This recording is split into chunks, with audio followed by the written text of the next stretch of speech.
Hello folks, how's it going? I should be able to talk a lot more quietly because this is a brand new microphone. Oh yeah. Reinvesting into the channel, my friends. Well done Ivy Mike for having your missus come to the Netherlands. Well done to you, sir.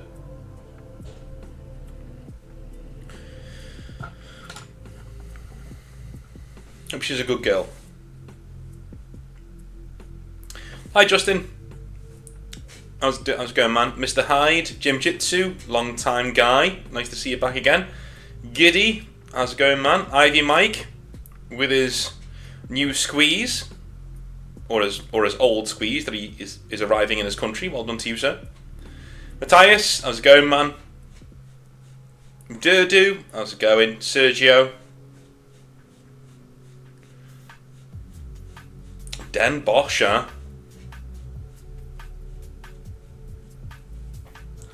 Den Bosch.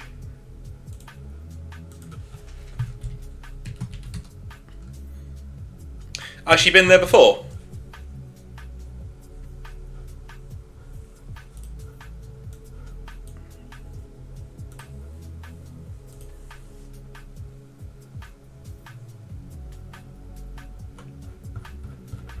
I swear they've got a weird sounding FC Den Bosch, yeah. Yeah, they're the ones with the dragons on their crest, right? Yeah. FC Den Bosch.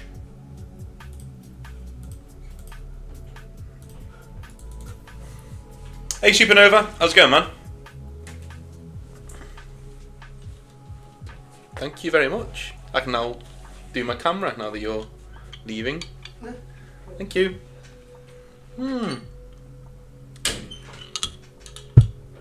Lovely old job. You might hear the clinking of my glass because it's right next to the microphone, but you have to deal with it, I'm afraid.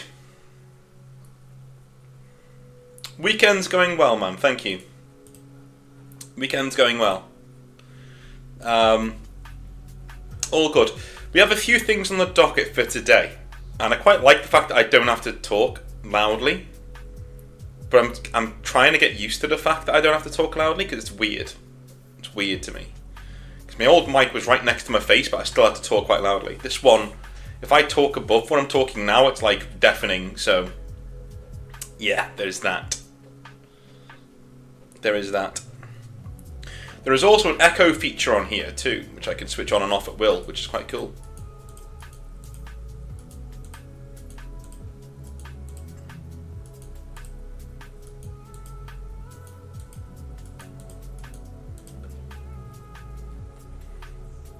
Anyway, a few things on the docket for today. First thing is that we are doing our rebuild of the Ultramarines. Second thing is that we're going to be doing a live recording of the 40k Rants for Tuesday. So you guys can either jump in on that one, you don't have to, but you can jump in on that one and help me do that video by answering the questions that I come up with as we're going, and I will also record my thoughts there too. Okay.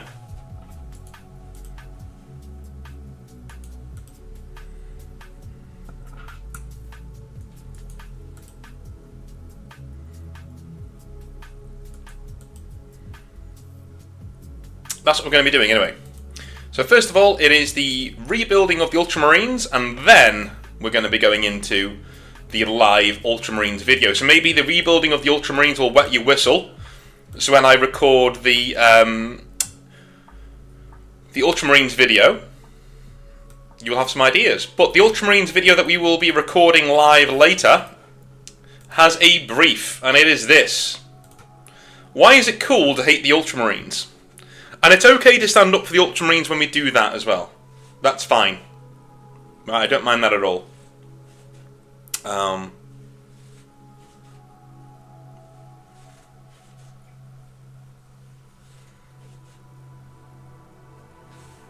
Not too loud, my ears.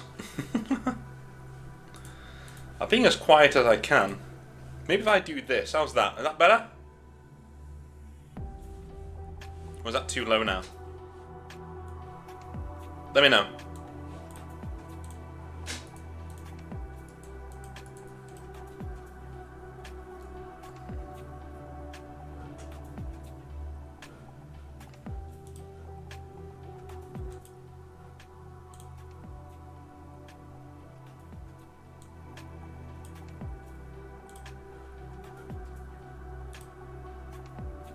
Matt Ward did nothing wrong. Well, there's a lot of people who have issue with Matt Ward's writing of the Ultramarines. A lot of people who have issues with it. But we'll get into it. We'll get into it. Maybe we'll talk about it.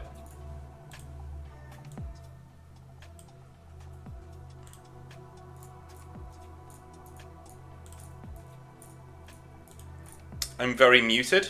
Okay.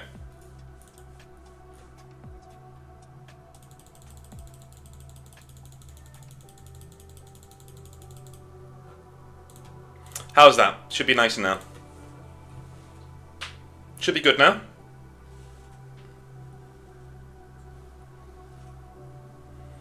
Sergio says, even though I do have Ultramarines, it's probably because they are poster boys of Warhammer and they have massive plot armour. Indeed, we'll get into that bit later on. Hey, bud. Baobab? Or Baobab?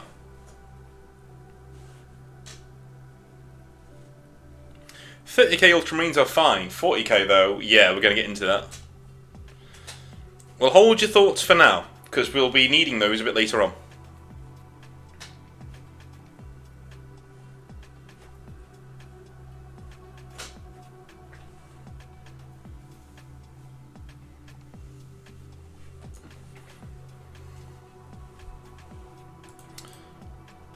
So everyone is doing well. I've had a decent week. I've had a week of lessened work, although I haven't really. I've still done work, but I think I found the balance this week where I'm kind of able to make money, function, do okay, and not like burn myself out, which is great. I went to the doctor's on Wednesday, I think it was. I think it was Wednesday. Yeah. About the episode I had the other week. She examined me. Lovely young doctor. She examined me head to toe, heart, everything. Right. Did all the neurological tests. Did all of the resistance testing of my limbs and things. She said, right, well, you know, your heart's in working order. It sounds fine. It looks like it's working fine. You know, everything's cool. But your blood pressure is very high. Or, well, at least it's high. And I've tested it 3 times now. So we need to get you in for more readings and an ECG, heart scan. See what's going on there. And things like that, essentially. So, that is what we're going to be doing over the next few weeks. That is what we are going to be doing over the next few weeks. Yeah. So the ECG will come in the post, where they're like, oh, come in on this date, I'll be doing a blood test on Friday. Basically a full MOT, it looks like, full body MOT. And they were saying, look, you know, what you do now is going to be with you for the rest of your life. So, you know, you're in your mid-30s, it's time to do all this stuff. It's time to do an MOT. What's running, what isn't, how to get your body going, sort of a thing. She couldn't really tell me what was up with the... You know, with the vertigo that I had and things, and the illness that I had. Leaning towards stress, panic attack, something like that, but we'll see. We'll see.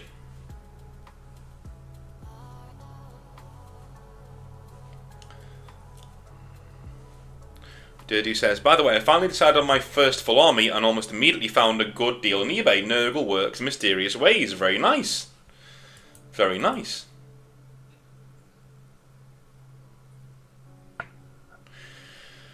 It'll be fine, Giggity. It'll be fine. It'll be fine. There's not going to be... I don't think anything mad will be happening, but we'll see.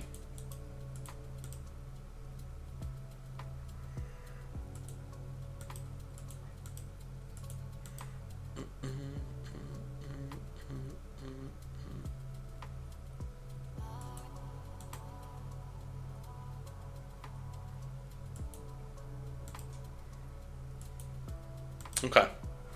I think it's time to do our rebuild, don't you?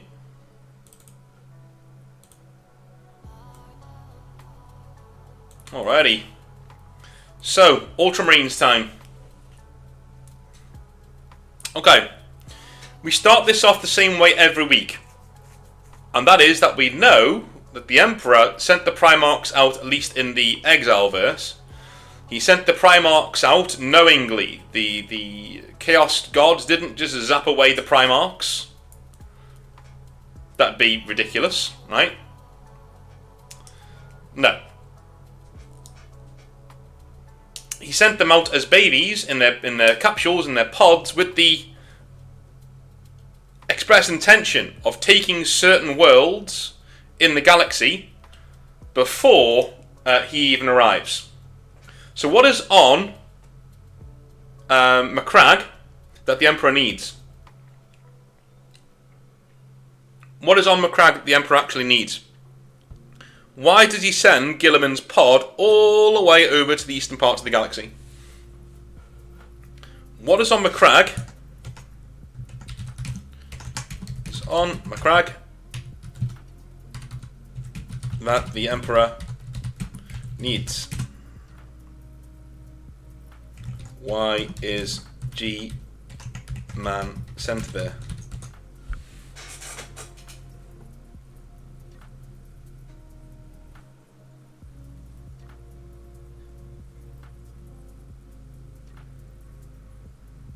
Damn. Well, Hunging Dung, that sounds awful, man. Hopefully you get better. Gold, mass natural metals.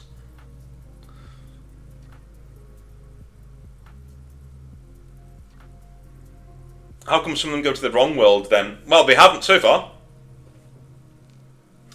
Now Giddy says something very interesting there. Civilization. That's where my mind was going as well. My mind was going there as well. Civilization, right? Essentially, maybe there's an empire already over there. That'd be pretty cool. A huge hive of people that's stuck in a perpetual state of war, says Mr. Hyde. I like that. Yeah. How come some of them are meant? Well, in the Exile verse, none of them are. So it's a complete rewrite of 40k, so none of them are. They all go to worlds that are there for a reason. You know what I mean? G-Man was supposed to learn from its culture. It was supposed to be the blueprint for the future Imperium. Okay. Says Durdu. Okay. Crovenant says, I feel like Macragge would be a case of already stable satellite empire that Guilliman could co-opt for the Imperium easily. Yeah. I thought Jacatai and Fulgrim got swapped. I think they did, but that's in a previous video, and my mind's going to explode if I go all the way back there. One of the few spacefaring civilizations left untouched by chaos, says Brandon. Okay. Alright, cool. Alright, I think we got a good start there. So, we'll start poll. Right. Macragge, center of an empire that survived through old dark age of tech. Very powerful. How's that? Macragge is the centre of an empire that survived through the dark age of technology and is very, very powerful. How's that? How's that? It's very much like what we already have. So not every faction that we do in these rebuilds is going to be completely different to what is already... Because sometimes Games Workshop come up with great ideas. The Ogres in Warhammer Fantasy being one, right? Yeah, Crovenant, yeah, these guys are doing surprisingly okay. Go find out why. Exactly. He also might not want to fight them because they're on the other side of the galaxy, and the Emperor's thinking, by the time my forces get there, do I really want to be fighting a war that is, exhausting to my troops? Like,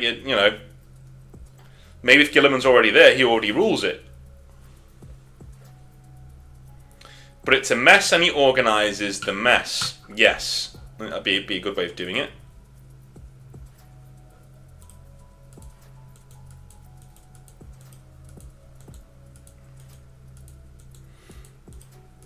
I've had an idea when it comes to the Ultramarines.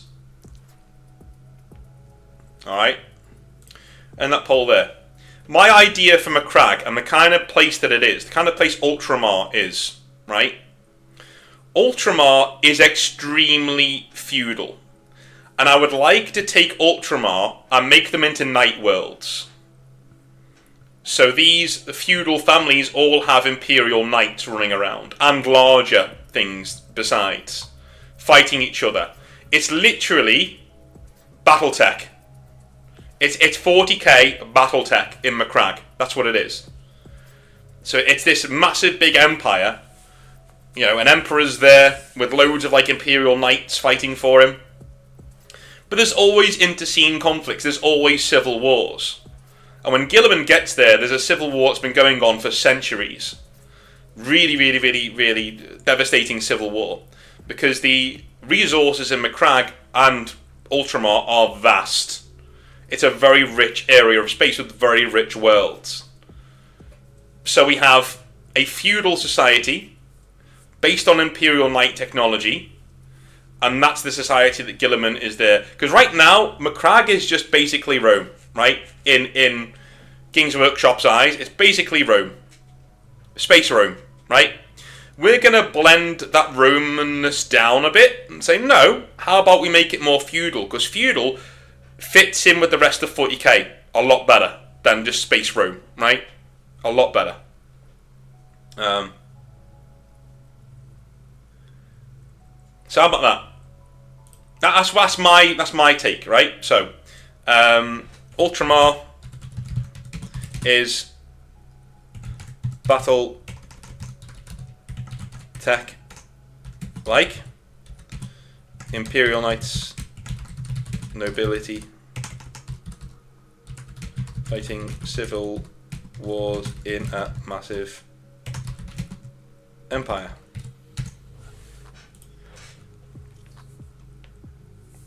Ultramar is Battletech-like, Imperial Knights nobility fighting civil wars in a massive, massive empire. Yeah, a mix of both. Yeah, exactly. Would these civil wars be started from human greed? They would. This is 40k. Of course they would. Fall of Rome stuff. Exactly, yeah. Fall of Rome, yeah. So we're looking at the end of an empire. So when Guilliman gets there, the Ultramar Empire is starting to crumble, starting to fade, starting to splinter. Maybe there's even Xenos forces pushing in on their borders as well. Like, it's really starting to... The shit is starting to hit the fan, right? When Guilliman gets there.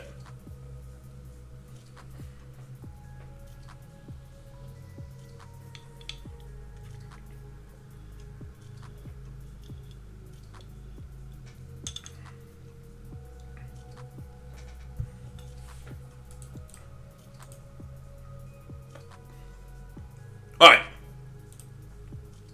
Good stuff. Alright, so we're going with that. Alright. Crovenan says, if knights are so intrinsic to this version of Ultramar, would Guilliman then have his own knight? Powerful as he is, I doubt he could 1v1 a full-sized knight. No, he wouldn't. But I think the whole point is that Guilliman isn't a warrior primarch, right? He's an emperor. He's a ruler. Right? That's the kind of guy he is. I would also say that...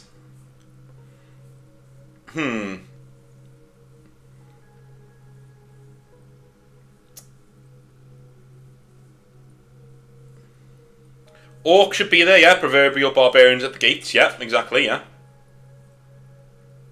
Would it be greed over resources like ancient gold mines or claiming territories or other geopolitical reasons? All of the above, Supernova. All of the above, why not? Yeah? Sword Brother says, perhaps the most Roman aspect could come from the 500 worlds having always been intended to be Imperium Secundus, West and East Empire stuff. Yeah, cool. I like that. Good idea. Excellent idea. Yeah. Yeah. But I do think Crovenan has a good point there. Like, Alright, I'll ask you guys. Do we give Guilliman his own Imperial Knight? Rule of cool. I know you guys are going to say yes, but I'll just thought do we give Guilliman his own Imperial Knight?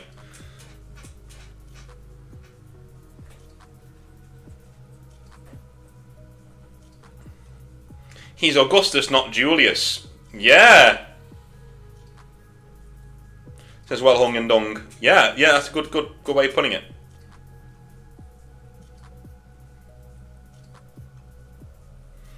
Justin says, maybe Guilliman wins, but uses humans instead of Astartes to prove a point, and to boost morale for the citizens under him.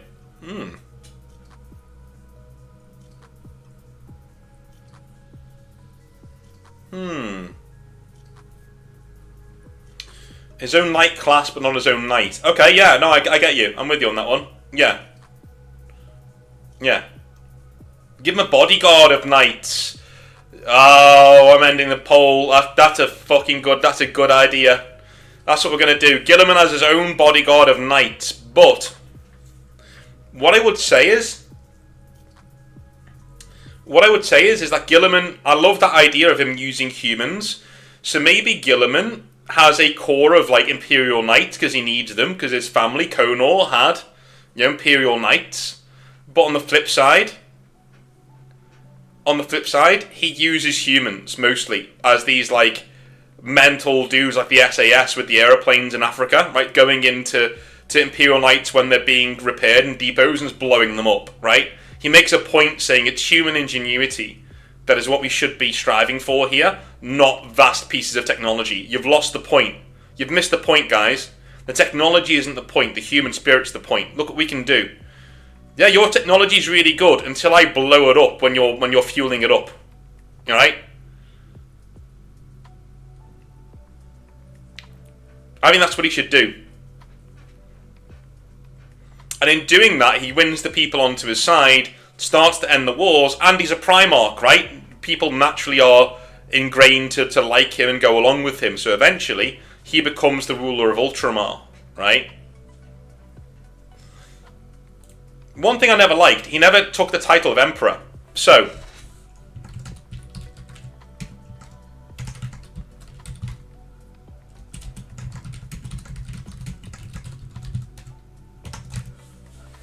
how about this? Rebute Guilliman, High King of Ultramar. That's what he becomes in the end.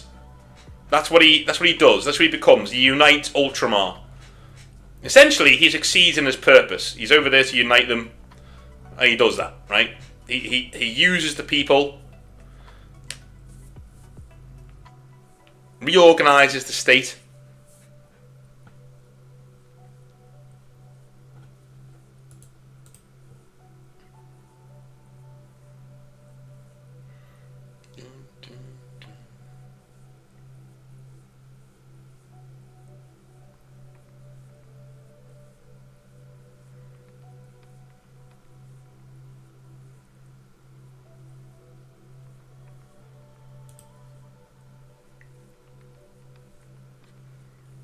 Supernova says, I'd say he has a night house for the Civil War, but once he's conquered the system and joined with the Imperium, he would make them a night house of Macragge. Yeah. Yeah.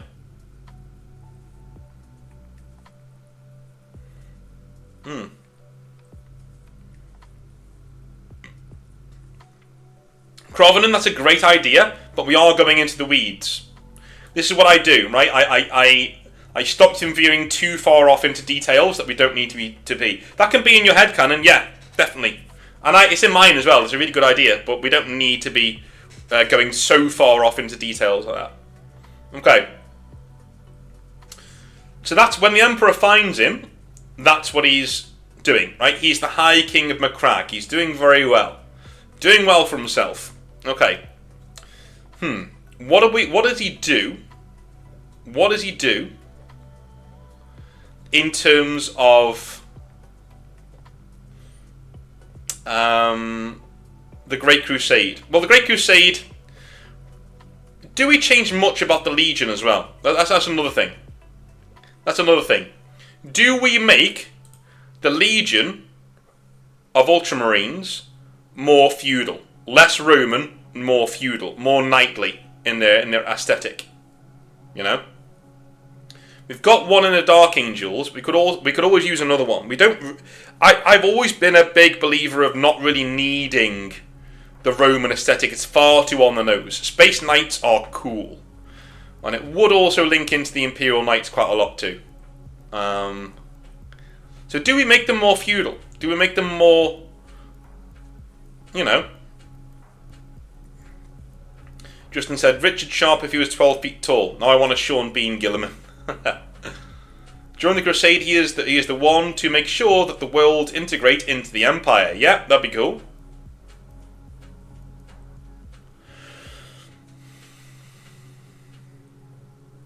That'd be cool.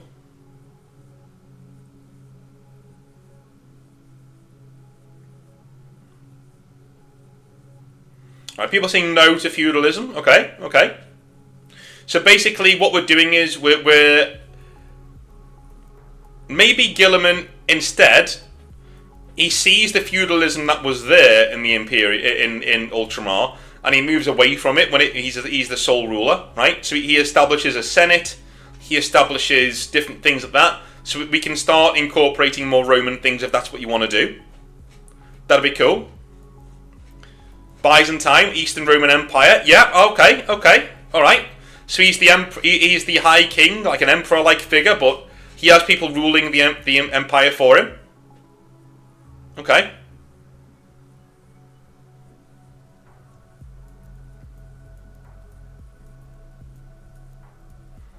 Codex Imperium write the book for human organization as a whole. Nice. Okay. All right. Okay. Let's start that poll then. Ultramar is like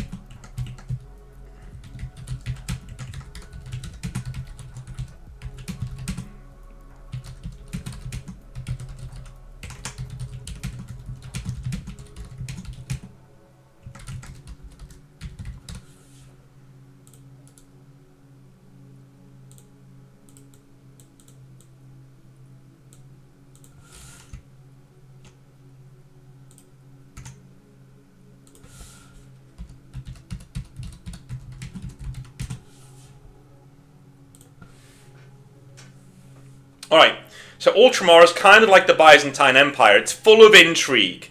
It's full of nobles quietly going at each other, right? But Guilliman's keeping it under wraps, and he's like a philosopher king. He's there to reorganize the human race. He's the great planner. He's the empire builder. He's the administrator. Yeah? He's the administrator. He's that guy.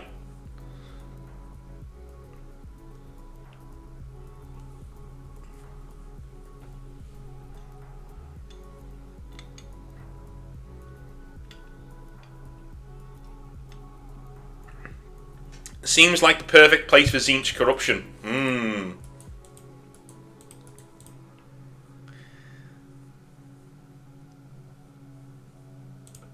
Alright, you like that idea? Okay. Cheers, Justin, man. Thank you. Alright, so what is Guilliman's main crisis in the Great Crusade? We've got to introduce a crisis for him. What is his main crisis? Something's got to happen that shakes him to his core. I've got an idea. I'm wondering if anyone else will come up with it, but I've got an idea. I'm going to let you guys talk it out first, though. Supernova, what were the people's reaction to Guilliman giving up Macragge to the Emperor? Well, we'll get into that in a minute, because it's part of my idea. Well, it's part of my idea.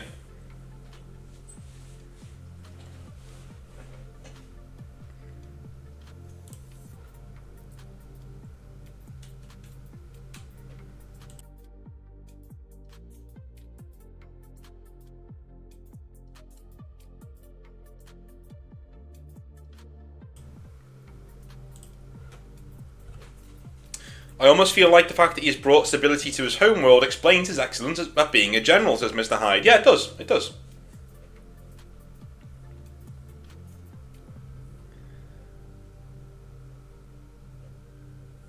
Alright, I think everyone's touching on the idea.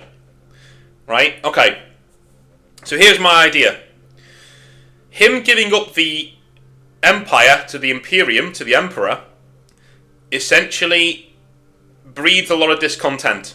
People go along with it, but Tzeentchian cults start rearing their heads as people start trying to want for freedom to overthrow Guilliman, right? And in an assassination attempt against Guilliman on his homecoming back to Ultramar, back to Macragge, his adopted family dies. Guilliman survives because he's a Primarch, but only his Primarch vitality carries him through, right? Like a nuclear blast happens and kills his family. Like everyone's dead, right? Maybe a good portion of his, the company that are with him, of his legion, are dead too, right? So the Imperial succession is gone, right? It's only Guilliman left now, on his own, and it takes him months to recover. And in that time, Ultramar kind of backslides, and people start fighting amongst themselves, and the Legion starts to come in and come down on people really harshly. And without Guilliman's influence, they start massacring people because, like, well, how dare you? You've insulted the body of our Primarch, right? Maybe the Ultramarines look at the people from Ultramar as kind of a nuisance. Because, like, we were fine until we had to deal with all this bullshit. Every single time there's a problem, it's Macragge. It's Ultramar, right? Again. Turning on themselves. Yeah? How do we feel about that? How do we feel about that? Okay, so Ultramar rebels, tries to kill Guilliman, wounds him and kills his adopted family. That is Guilliman's main come to Jesus moment. And from here, if we go through with this on the vote, from here, we can decide where to take Guilliman's personality. Because it could go either way. It could literally go either way. He could remain a good guy, he could remain a good man, and a good general despite it all. Or this could plant the seeds for a traitor Guilliman. Could do. In fact, it probably would if you're going down this route.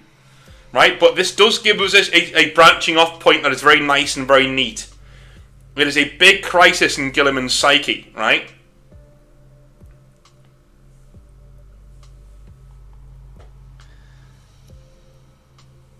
Yeah, I would say word bearers at this point would have a hand in this too. Yeah, definitely.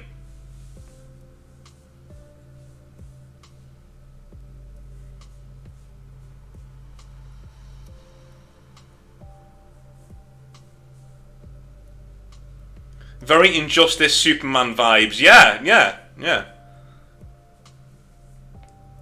Take the Avenging Son title to its logical conclusion, said Big Jay-Z. I like it, man. I like it. Yeah. I think his mother should survive. He's the only Primarch with one. Just because he's the only Primarch with one, that doesn't mean she should survive. You know what I mean? Like, she serves a better purpose for our story if she's dead. For Guilliman, right?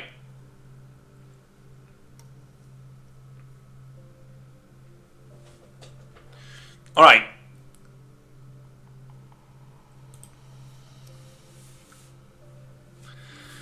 Okay, so I have a proposal. Somebody brought it up there. I think we give the Alpha Legion some wins here. I think the Alpha Legion should be in place of the Word Bearers. Should be. Right? In my mind. What do you think? What do you think?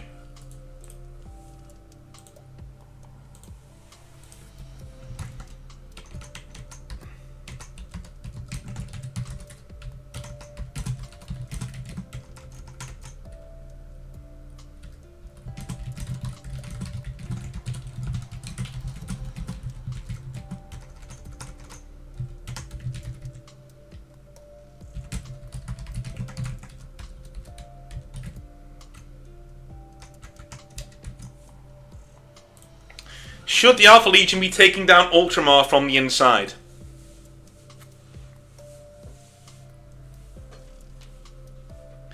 Do you know what, Supernova? I'd actually have him be, like maybe it is actually his mother. That'd be pretty cool. Who shields him from the blast, or maybe his family are just standing in front of him and they take away the -1% of the blast that saves him.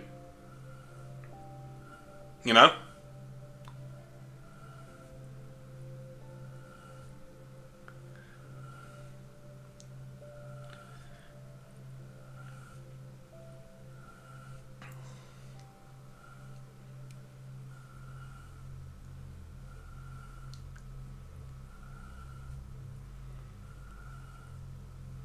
Alright, so the cracks are starting to appear in Ultramar. And the Alpha Legion are the ones doing it. They're the ones, you know, literally sending those cracks into Ultramar.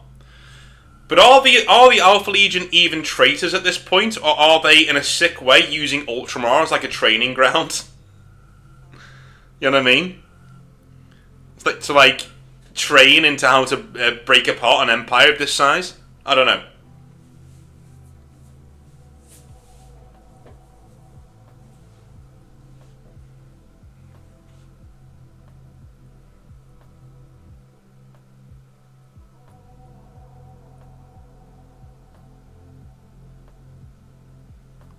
Alpharius tries to kill G-Man, but Omegon saves him. This could be the start of the Alpha Legion Civil War. Maybe, maybe.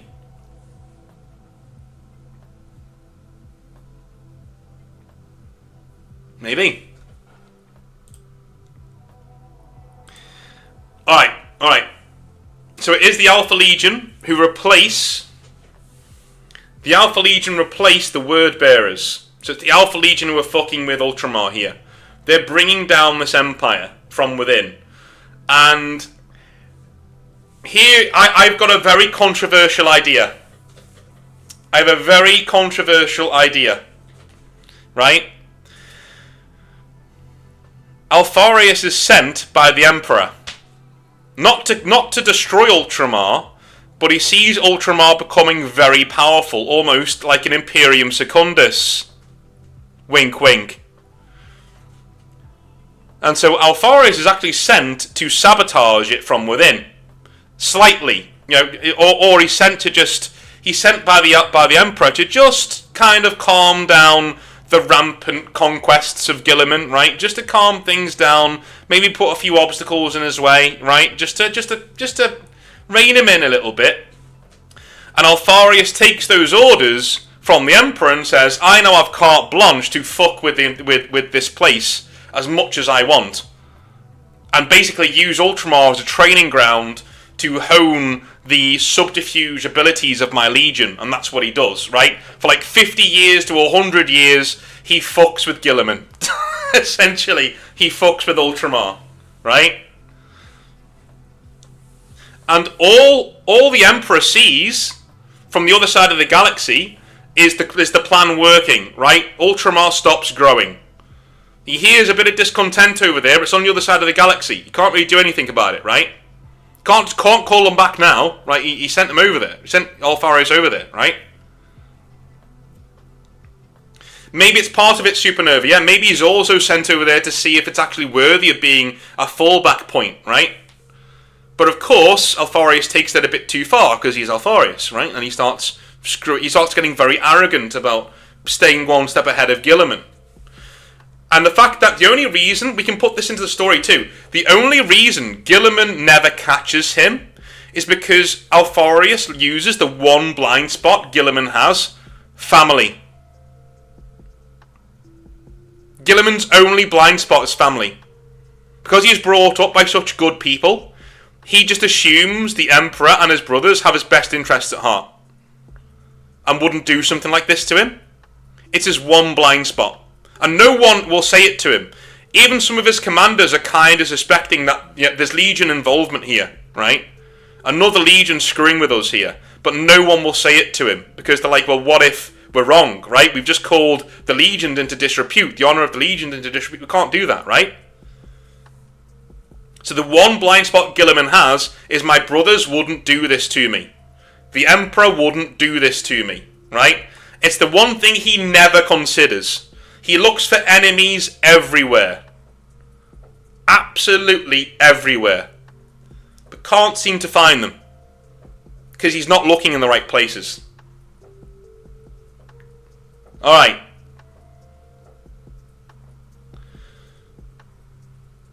Forrest wants to show him how attachments make you weak. Maybe.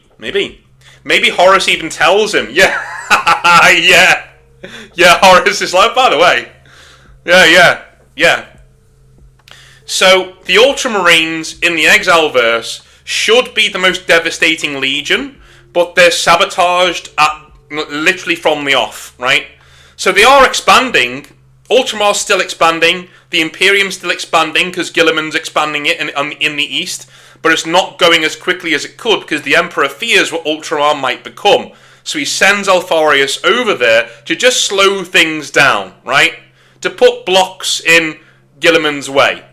To dissuade him from going any further, right? Subtly. Nice and subtly. Not in your face, nice and subtle, right? But of course, Alfarius being Alfarius takes things way too far, starts killing Ultramarines, starts really ramping up the pressure on Guilliman, and Guilliman just thinks it's the traitors. It's the traitors who went against me once before, right? But I was already rebelled against once by Ultramar. It's them. It's them. They're against me. And he starts turning against his own people. Right? He starts going after people. He starts seeing enemies everywhere. Because Alfarius does too good of a job in what he's doing. But this isn't a besmirchment against Guilliman. Not at all. No. Because Guilliman doesn't see it because he can't. Because he refuses to believe or even see that his own family could do this to him. Because he was brought up by good people. Conor would never have done this to him. His mother would never have done this to him. He believes the Emperor is the same kind of person. And he's not. He badly misjudges who his brothers are and who the Emperor is. Guilliman, in a word, is just a good boy. He's a good boy.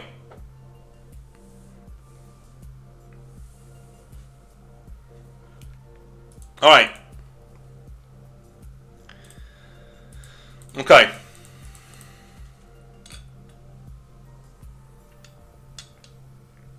With that being said,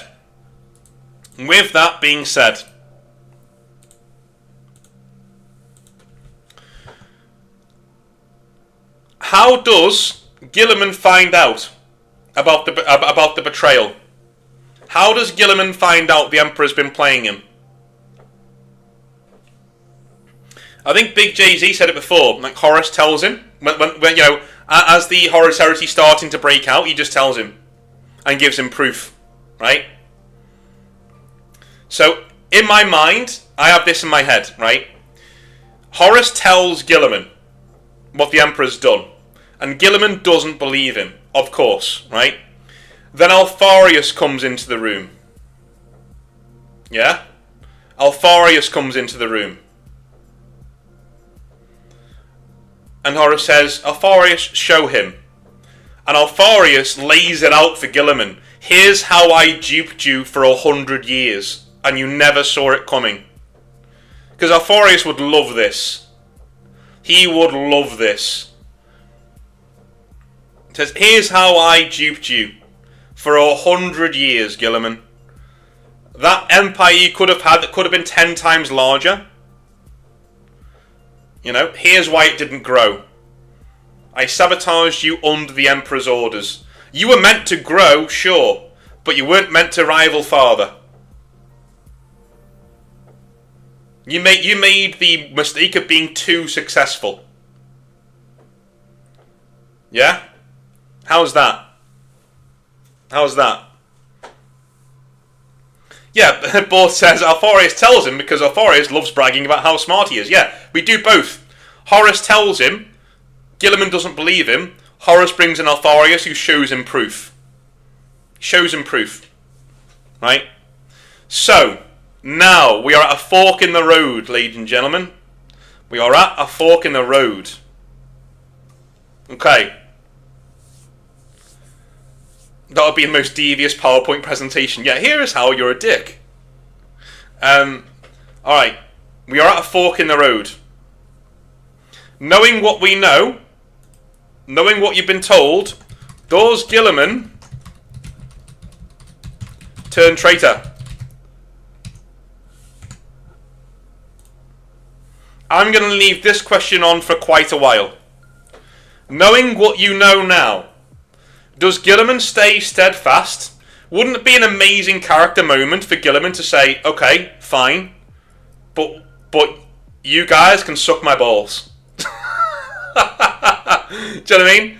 Like, imagine if Guilliman finds all this out and goes, yeah, but I'm still going to fight for the Emperor. Because wouldn't that just be so Guilliman? To be confronted with, like, the ultimate betrayal from father, but he's family, man. He's family. He's basically Vin Diesel. It's family, right? That's what Guilliman... It's his Achilles heel. If anybody else did this to Guilliman, Guilliman would turn on them in a second. He'd turn traitor. But the fact that it's his father who does it, he still can't break free of his one main flaw, in my opinion. He's a family man. He's a family man.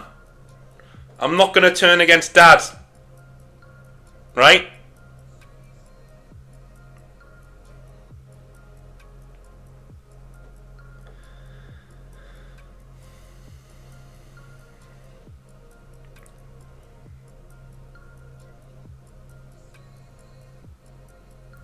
Or, on the flip side, as another half of the argument, maybe Guilliman says, do you know what? I can't believe he did this to me. And maybe Horace says, listen, I would never do that to you, I'm your brother. Right? I've only just found this out now myself. That's bullshit, but of course. I've only just found this out myself. As soon as I found out, I came to you. Maybe Alfarius doesn't like you, but I'm your brother. I would never do this to you. And I'm going to cast him down for the lies he's told us for years. He's told us so many. He's told us so many lies for so many years. Come with me, Guilliman, and we'll destroy him. We'll throw him off the throne. We'll destroy him. So what does he do? He's now faced with a fork in the road, a big decision to make. Now we have to also think about this. If he says no, how does he get out of there alive? Right? Maybe this is why the Ultramarines aren't in the Heresy until the very end. Maybe this is the Ultramarines' big moment. Right? Because I have an opinion on this, right? I think if Guilliman remains loyalist, then I think the Alpha Legion and Sons of Horus should both attack the Ultramarines. And the Ultramarines are so well disciplined, they're so well drilled, and they're so angry at like what the Alpha Legion have done, right? That under Guilliman, they fight them off. They're able to fight them off to such an extent that the two larger legions, because combined, have to retreat. Right? Have to just get out of there. Because the Horus Heresy is about to end. Immediately. It's about to end, right? We then have the 500 worlds being invaded by word bearers. We can keep that. And Night Lords, we can keep that, no problem, right? And that's where Guilliman is, right? He's got literally half his legion left after fighting off the Sons of Horus and the Alpha Legion. Okay? Maybe we do that.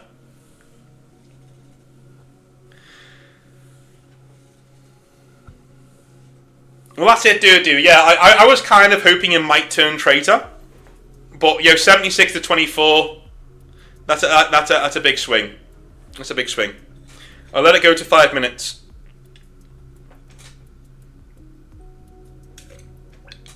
Now, hear me out. Russ saves him. Okay. If you can explain, Commander HHL, why Russ saves Guilliman, you can maybe have that. We'll see.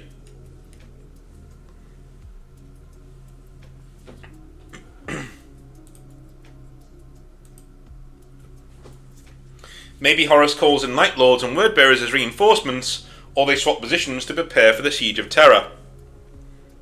Yeah?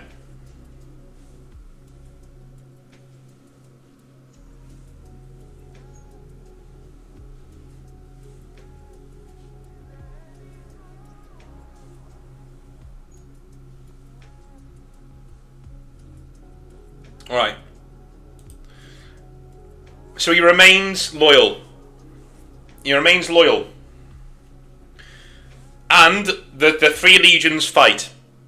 With the Ultramarines actually winning. They win this battle. And no one sees it coming. No one really looks into how powerful the Ultramarines are tactically, right? They pull apart every single tactic Horus throws at them. With Guilliman there too. Right? That's their big win. They give Horus such a bloody nose, he has to flee. He goes, right, okay, we're going, we're leaving, right? And he leaves. The Alpha Legion gets decimated, I would say that, right? They're still at the Drop Site Massacre before this, yeah, things like that, no problem. But the Alpha Legion gets decimated here. This is where they lose most of their numbers in the Heresy, right? They may not lose their Primarch, but their Legion is shattered by the Ultramarines. Because we've got to give them this win. There's been 100 years of this guy having the wool pulled over his eyes. We've got to give them this win.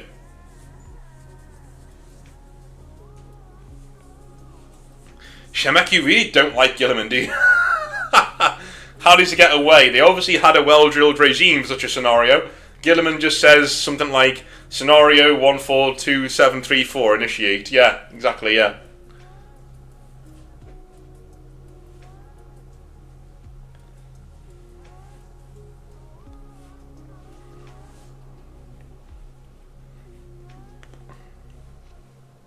Yeah, maybe Guilliman doesn't turn, but somebody in Ultramar does. Yeah, Tzeentchian plot, right? Tzeentchian plot. But the Word Bearers and Night Lords are now launching the Shadow Crusade against Ultramar, right? Yeah. Yeah, Alpharis isn't dead, right? He gets away. He gets away. The Alpha Legion is shattered, but Alpharis gets away.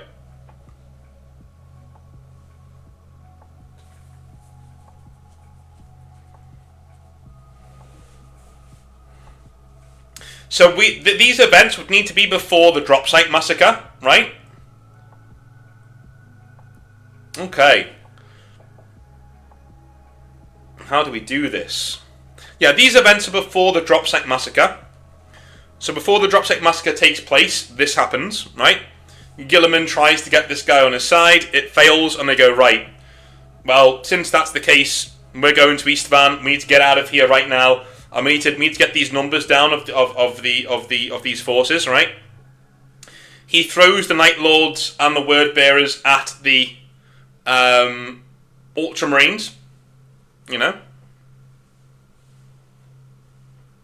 I don't know. I don't know.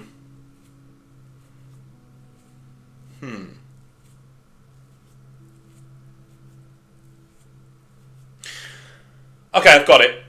I think I've got it. Right, so Eastman, the Drop Site Massacre hasn't happened yet. This is like the first engagement of the Horus Heresy that kicks off, right? As people start to find out who's going to be on whose side. What happens here is that Horus has somebody, maybe it's Lorgar, maybe somebody, I don't know, right? Enact the Ruin Storm. And the Ruin Storm basically pushes the Ultramarines back and saves the Alpha Legion and the Sons of Horus. The Alpha Legion is still decimated, but their legions are saved, and they go to Istvan, and Guilliman again hears that Ultramar is now rebelling again, because there's Tzeentchian cults all over the place. So he heads back and starts wailing on those cults. He starts wailing on, basically, you know, whatever's going on there, right? He starts getting rid of them. And that's where we hold the Ultramarines for a while in a holding pattern there, doing that. Big Jay-Z! I think you may be the MVP of this week, man. MVP of this week. You've solved that issue. Scrap what I just said. Just scrap what I just said about the Ruin Storm. Scrap it. Yeah? Okay. The battle between the Sons of Horus, the Alpha Legion against the Ultramarines happens as the first battle of the Horus Heresy. Right, okay. The Sons of Horus get away with Alfarius and like a couple of companies of Alpha Legion. They get away. They head to East Van, right? Okay. The rest of the Alpha Legion holds Guilliman in place. Like half the Alpha Legion basically holds Guilliman in place. And is slowly worn down and then decimated. But Guilliman realises, where did Horus go? And I need to warn the Emperor. Right? So Guilliman says, well, fuck Horus, I'm warning the Emperor. And he makes for Terra. Right? And that's when the Chaos Gods get a hold of him. Let's have the Ultramarines, becalmed in the warp, fighting demons. Just fighting demons. Just take them out of the war. The fighting demons. Let's have them doing that, right? That's what I reckon we do. That's what I reckon we do. So yeah, he's trying to get the Emperor to warn him. But he's fighting demons in the warp. That's cool. That's pretty cool.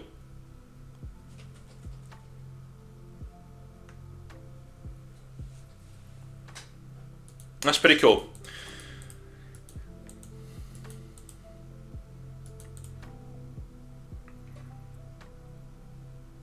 So,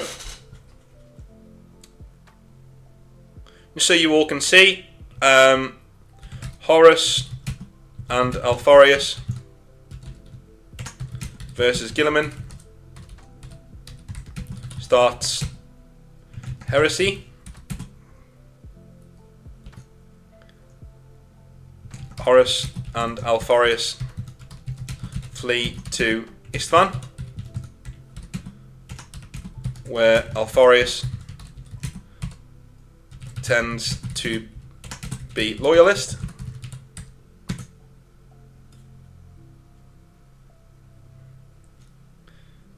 Half of Alpha Legion means to hold Guilliman.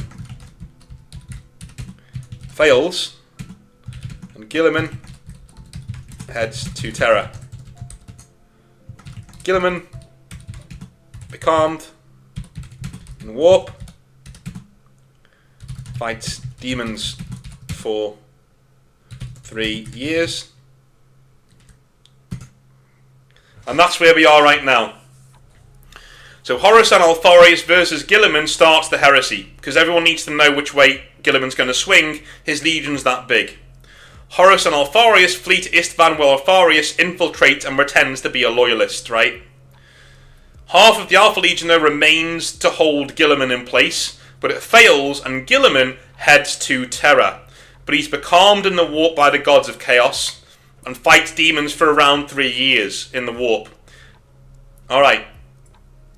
Yeah, why not? There'll be Zinch demons, you're led by Kairos Fate Weaver. Why not? Why not? Why not? Absolutely, why not? Well, Shemak, that's because you can't use astropaths if the Chaos Gods are actively blocking you and going, no, we're not doing that, right? The Chaos Gods are manipulating this guy to coming into the warp so they can try and get to him. They want that legion. Now, I have a very cool idea, I think, right? So, the 500 worlds of Ultramar are being assaulted by the Word Bearers and the Night Lords. Yeah? Yeah? Okay.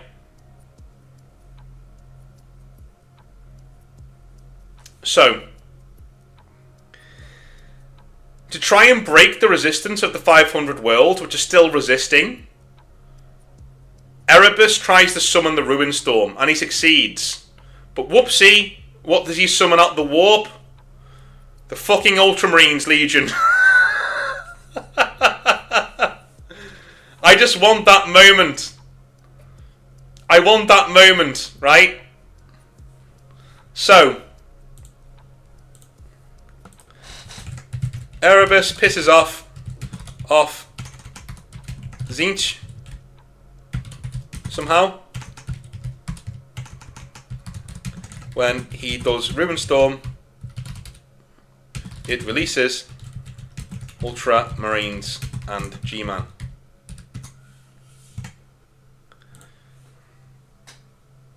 What do you guys think? Erebus, sorry, I spelled him wrong there. Erebus pisses off Tzeentch somehow. We can write that in at a later date, right? He pisses off Tzeentch somehow. And when he does the Ruinstorm, it releases G-Man and Ultramarines. That's that Tzeentch going, well, fuck you then. Well, fuck you then. You'll do that to me, will you? Right? It's chaos fucking over itself yet again, right? So when he says, here comes the Ruinstorm, Guilliman turns up. And the whole Ultramarines Legion comes down, and now the Shadow Crusade is fought in earnest. On Kelth, on all of these worlds have been ruined by the word bearers. We are to the races, right? We are off to the races.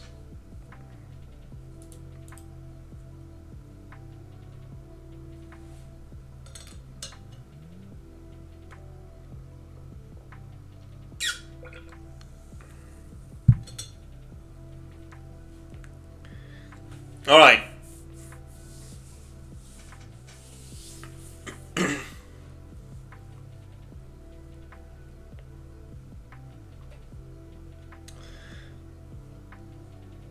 Brandon says, if Guilliman is the first loyalist, does this mean that we retcon the Alliance arriving on Macragge? Maybe. But maybe not. Maybe not, because the only people who know that Guilliman's a loyalist are the traitors, and they're not saying shit. Do you know what I mean? So, the Lion doesn't technically know Guilliman's a loyalist. Croven says, I mean, with Tzeentch, it could just be because I felt like it, to be fair. Yeah, that's fair. That's fair. Alright. So, I'm going to say, after the Shadow Crusaders won, because Guilliman wins the Shadow Crusade, we're giving him another win, right? He spends... He wants to go to Terra, but he looks at Ultramar and says, look what this Imperium has done to my home, right? And he says, no, I'm rebuilding. He becomes Empire mode. He rebuilds. He rebuilds Ultramar, right? There's no real way of him getting to Terra. Because the last time he went into the warp, he was stuck in there for 3 fucking years. Fighting demons. Only a couple of months went by in real space, but he fought demons for 3 years. His legion is decimated. The Ultramarines are down to about 50,000 Marines from 250,000. He needs to rebuild. He needs to take stock. He needs to basically defend his area of the Imperium. Because he can't get to Terra. Like, the warp has seen to that. He can't get there. Okay?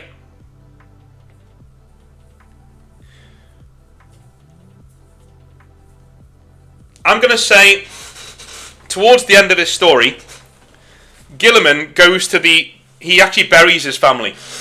Right? He buries his family. Finally, he buries his family.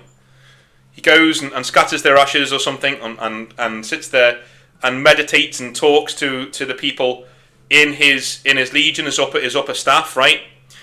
As Macragge is now healing, Ultramar is healing, you know, in the year he spent there. The Horus Heresy rages on. Some news comes back, right, of how it's progressing. And when Horus is advancing towards Terra, that's when Guilliman says, okay, now's the time to go, right? He gets his legion and maybe he uses the Pharos. I don't know, right? Maybe the Pharos is a thing and he uses that. Who knows? Who knows? By hook or by crook, though, he stabilises his warp jump to Terra and he starts making his way over there, right? Yeah? Maybe Durdu, yeah, maybe that's why the Lion questions his loyalty, because G-Man's at home building while the galaxy burns, yes.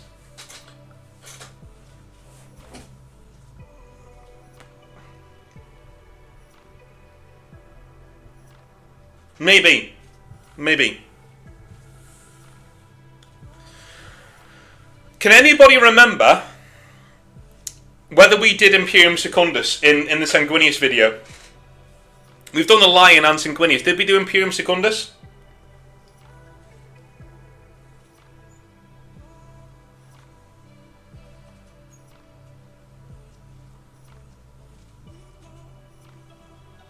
Because that would change what I come up with next to give to you as like a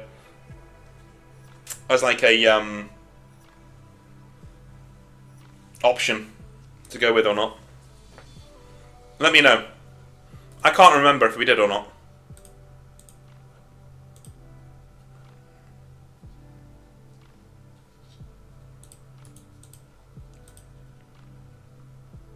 Literally can't remember. I'm fairly certain we didn't. But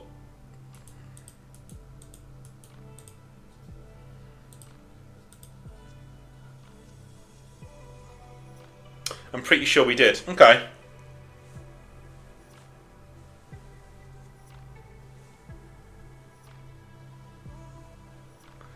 Does BG return in 40k? Well, yeah. He needs to rebuild what would he do without that hesitation with the imminent threat to Terra? How about we give him a crucial role? Like a small force delivering small but crucial strikes to save Terra. Yeah. Yeah. Okay. So let's say he is building... even if we did do an Imperium Secundus previously, we'll scrap that and we'll do it again here, right? Because this is G-Man's video. So let's say he's building another Imperium, right? And the Lion comes to him with Sanguinius, because they need to get to Terra. And they say to him, listen, what are you doing? And this is Guilliman's moment to tell them, listen, I've lost everything. I've lost everything.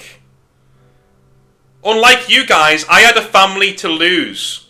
And they're dead now. Look at their ashes. Right? Maybe he does a big boss thing and smears some of them on his face. Look at their ashes, man. Like, I lost my family. You never had one. You don't know what that feels like. You've always been warriors. You've always been angels and knights and this and that. It's nonsense. It's vainglory. I'm here to rule things and to give people stability and to let them live their lives in peace. That's what my dad was about, not the Emperor. That's what my dad was about, and that's what I'm about. That's why I'm here doing this.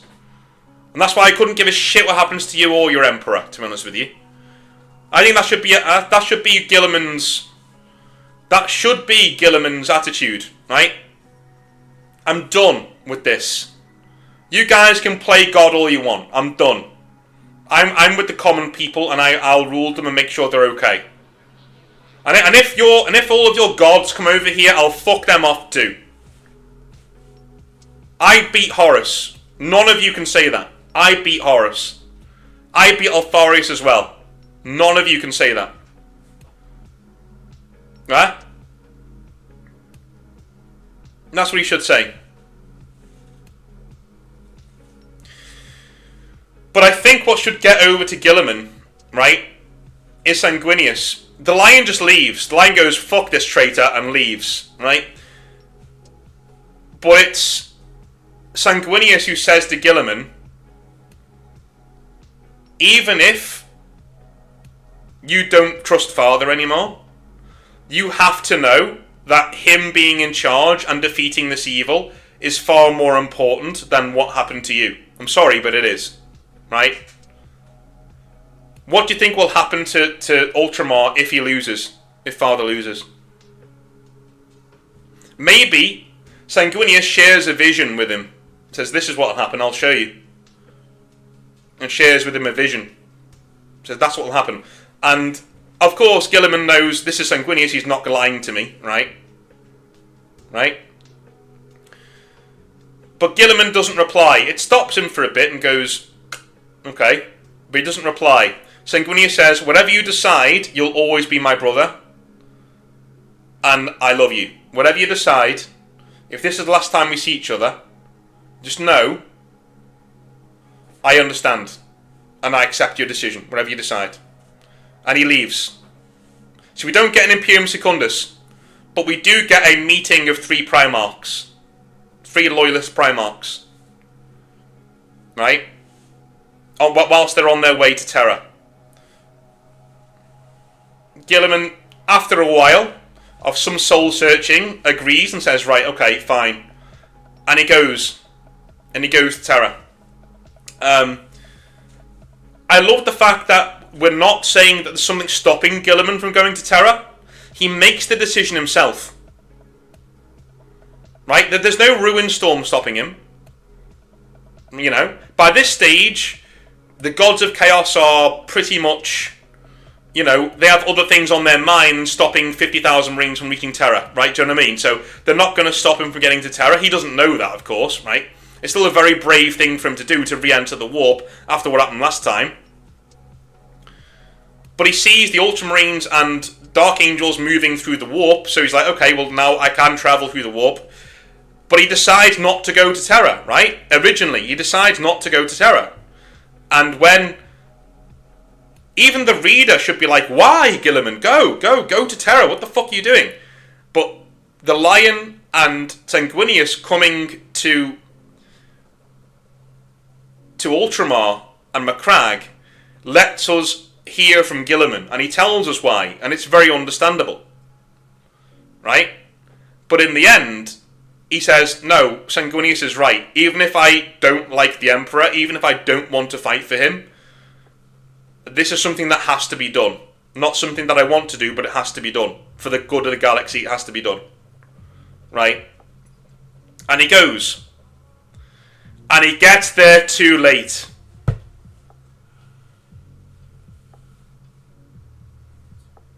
He gets there too late. Through his own indecision.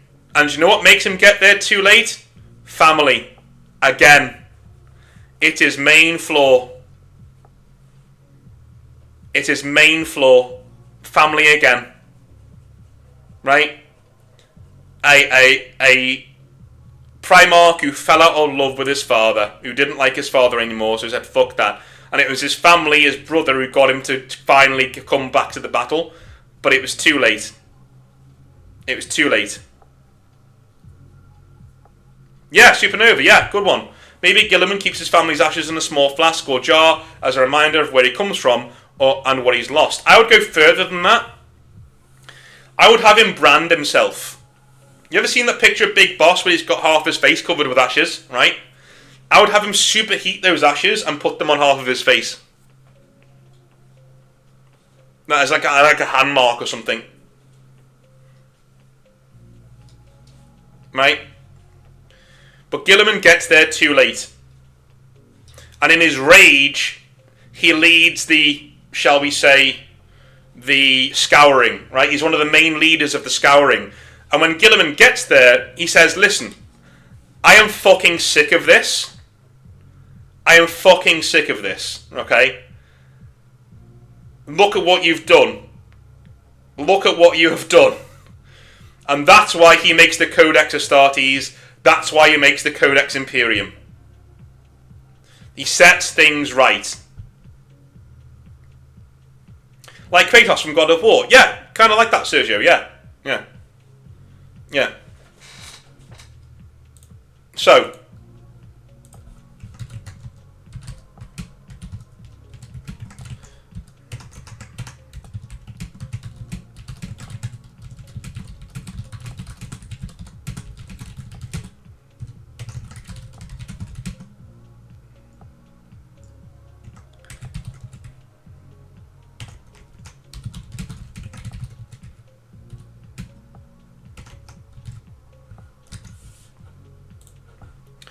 Alright.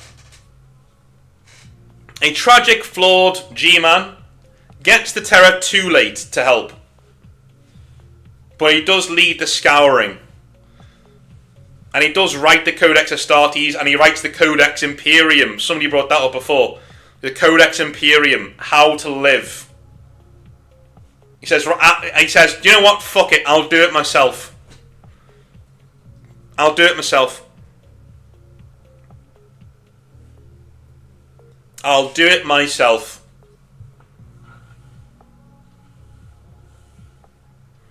And that's why they call him the Avenging Son. Exactly. Exactly. I'll do it myself, he says.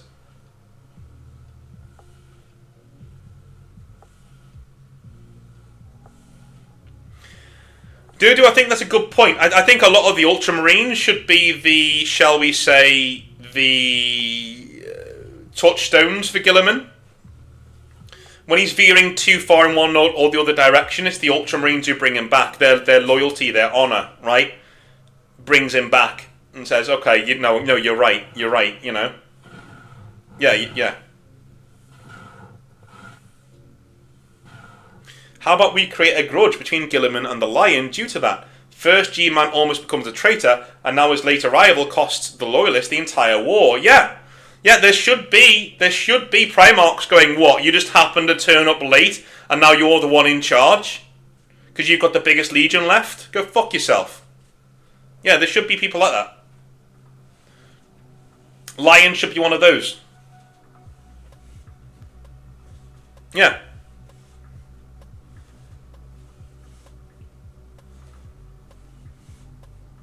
Definitely. The Lion should be one of those.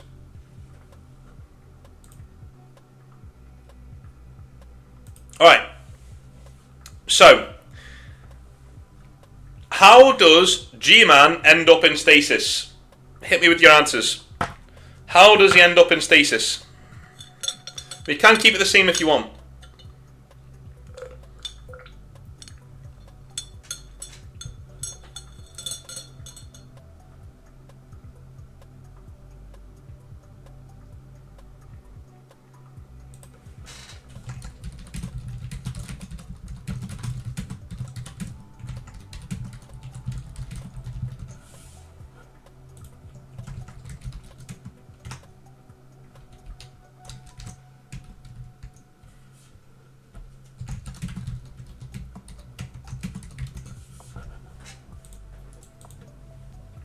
Omegon. Oh, Alfarius. Yeah. Oh, Alfarius is dead. Alfarius is dead.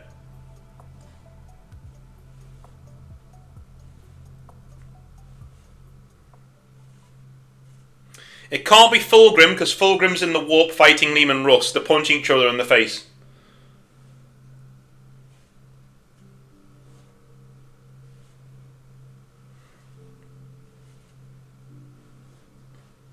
I like Omegon as a suggestion. I like Omegon. Yeah. Abaddon is a good idea too. Yeah, Abaddon's a good idea. Yeah.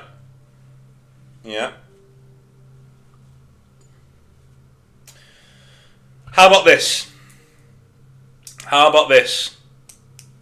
Okay, how about this? Slow radiation poisoning from his assassination attempt? Maybe. But how about this? Abaddon, right, masterminds an assassination attempt on Guilliman by the remaining Alpha Legion. So he basically masterminds the entire thing. Right? He masterminds the entire thing. And he gives Omegon the codes, he gives Omegon the whereabouts, and the where-how, and the know-how, and Omegon leads the Alpha Legion in poisoning Guilliman, in the same way that Fulgrim does, right? But Guilliman is fighting off loads of Alpha Legion Marines, and it is cut by, maybe an anathane would be good, you know? One of the same blades that got to Horus. He's cut by that, and is nearly killed and goes into stasis. How's that? So, to cripple Imperium, Abaddon, masterminds,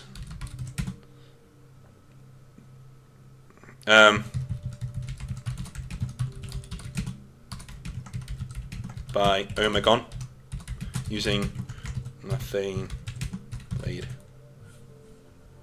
How's that? To cripple the Imperium, Abaddon masterminds assassination attempt on G-Man by Omegon using an anatheme blade. Ah, we're going to get to that in a minute, Giddy. Yes, we're going to get to that in a minute.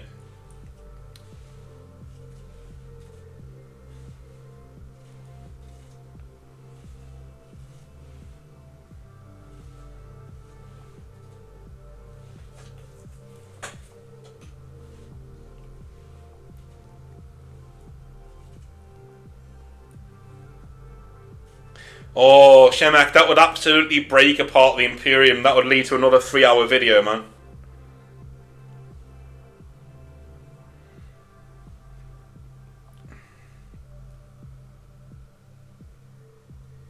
He gets Caesar treatment by Alpha Legionaries pretending to be Ultramarines. That too. Fold that in. That too. That could be it, yeah. One of them's Omegon.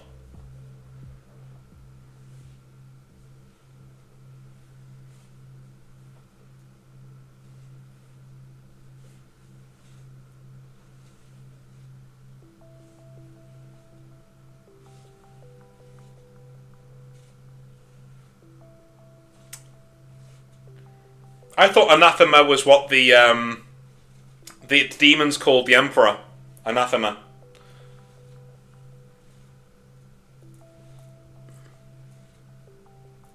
Right? The demons call the Emperor the Anathema. I don't think that's the blade. I think it's the Anatheme, isn't it?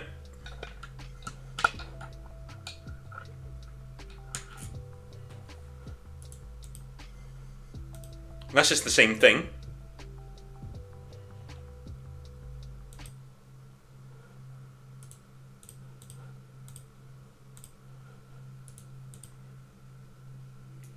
Alright, we like that idea. So Guilliman is in stasis for a few thousand years. Alright. How does he come back, though? That's the point. How does he come back? One thing I will say, in our Exalverse, the Primaris upgrade are only armor upgrades and some gene upgrades. Alright, in our Exalverse, the Primaris upgrades are only armor upgrades and some gene upgrades. Right? We're not doing, oh, we're all bigger now. That's not what we're doing.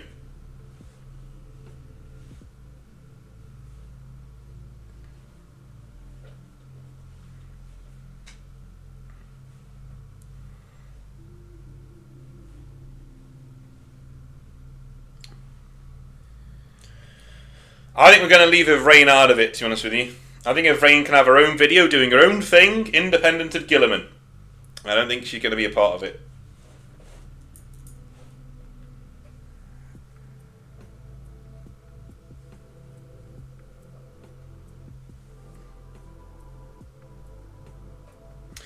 I agree, Durdu, but I think Eldar deserve law on their own terms that isn't intertwined with the Imperium at every single angle. When the Eldar get their own video, and they will get their own video, they will get an entire thing on their own, independent of the Imperium. I don't like the Primaris, to be honest. Well, yeah, I know, but I like the armor. And, you know, they get it, you know, Games Workshop need to make more money, so they are coming in. But the memes, man, that's exactly the reason why it's not happening. Maybe Leagues of Atan, maybe.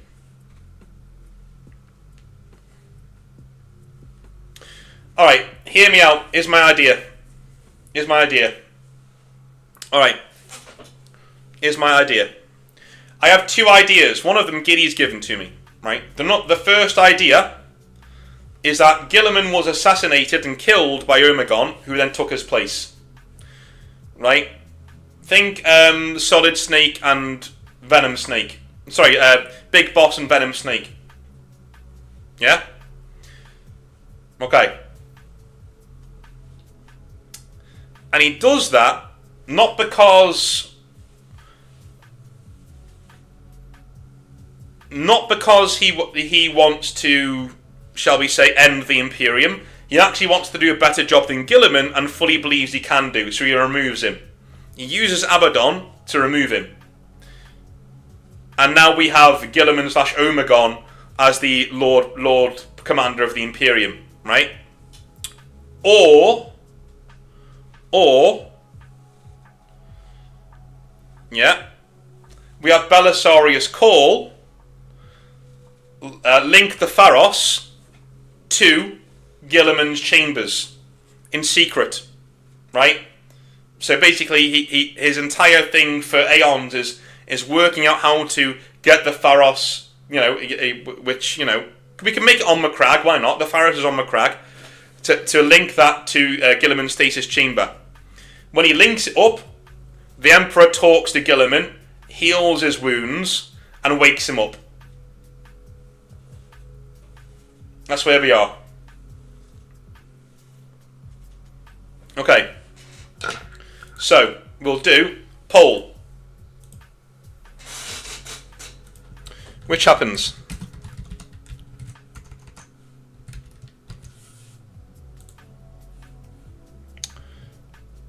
Omegon replaces G-Man.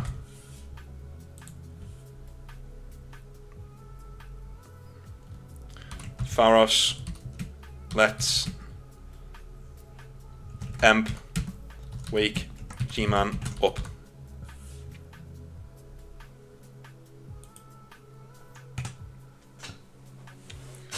Right. Which happens?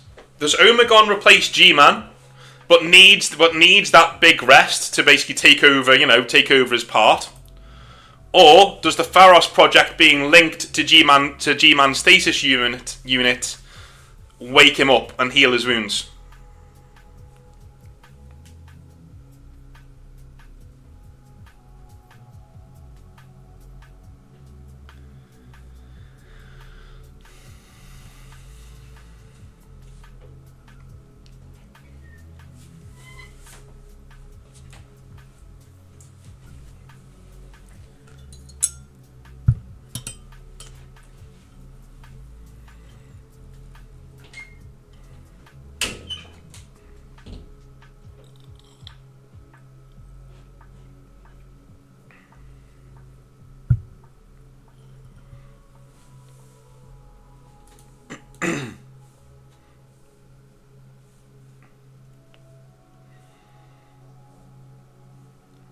Alright, so we have Belisarius Cawl in a contingency plan.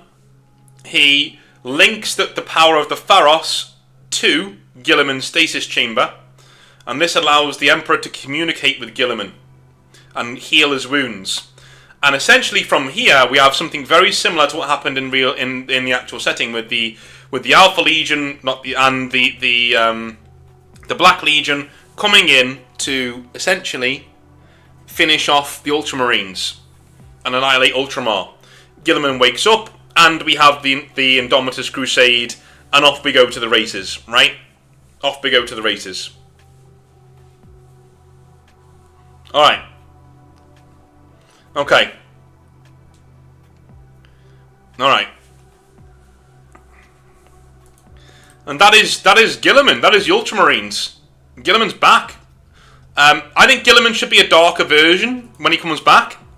He shouldn't want much to do with the Emperor at all. He wants to rule the Imperium, And that will lead to that natural schism. Remember that schism we were talking about? When the Emperor comes back and Guilliman's already there, and it leads to a huge tension and a schism and maybe even a civil war, right? Remember that? Well, now that is a much more likely scenario when the Emperor comes back, because in our Exileverse, he does eventually come back. He eventually rises from that throne and walks around again. So, yes.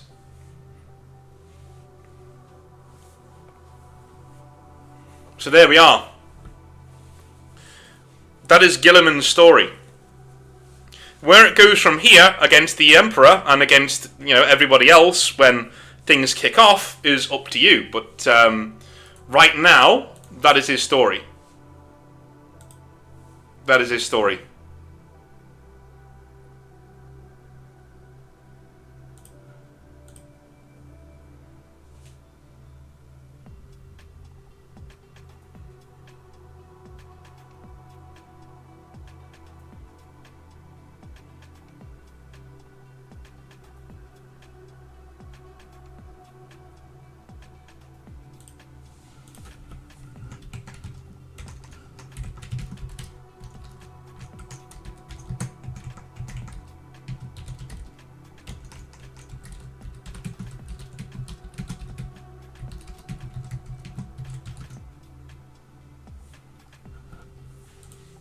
Alright.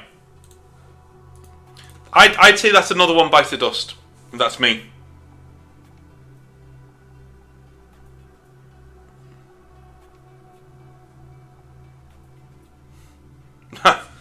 That's funny, Supernova. We can only let chaos fuck itself, what, like, so many times.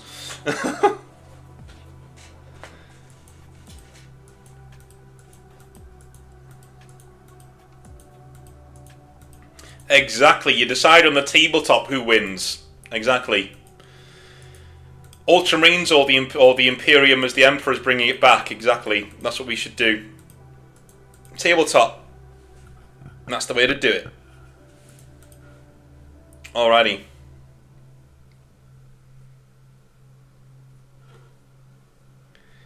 If he splits, does he ally with Xenos? I don't know. I don't know so much. I don't think so. Well, we'll see.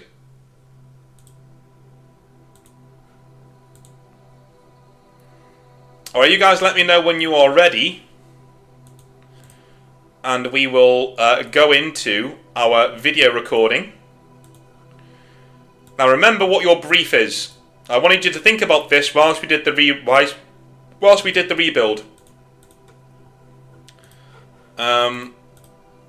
Here we go. Remember, this is what I wanted you to think about. Why is it cool to hate the Ultramarines? Why is it cool to hate the Ultramarines?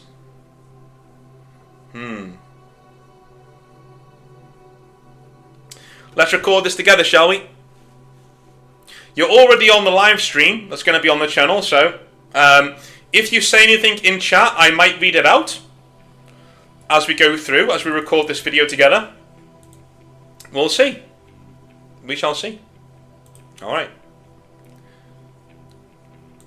Alrighty.